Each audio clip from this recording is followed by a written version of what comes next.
మొన్న ఫ్లోరిడాలో రీసెంట్ గా అరౌండ్ ఒక 1 వీక్ 10 days అయి ఉండొచ్చు అనుకుంటా. November 19th upload something.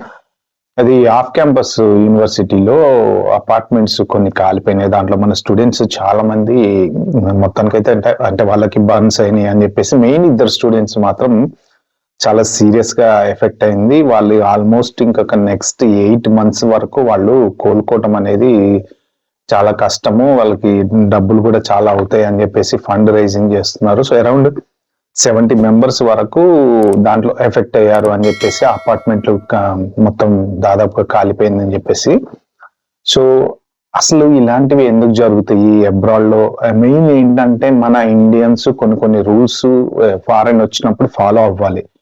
అంటే ఇది మన వల్లే జరుగుతుందా, వేరే వాళ్ళ జరగదా అంటే జరగకూడదని ఏం లేదు, కానీ బట్ ఏంటంటే మెయిన్ ఇంపార్టెంట్ ఇండియన్స్, ఎస్పెషల్లీ మన ఇండియన్స్ ఫైర్ అంటే చాలా కేర్లెస్ గా ఉంటారు అనమాట.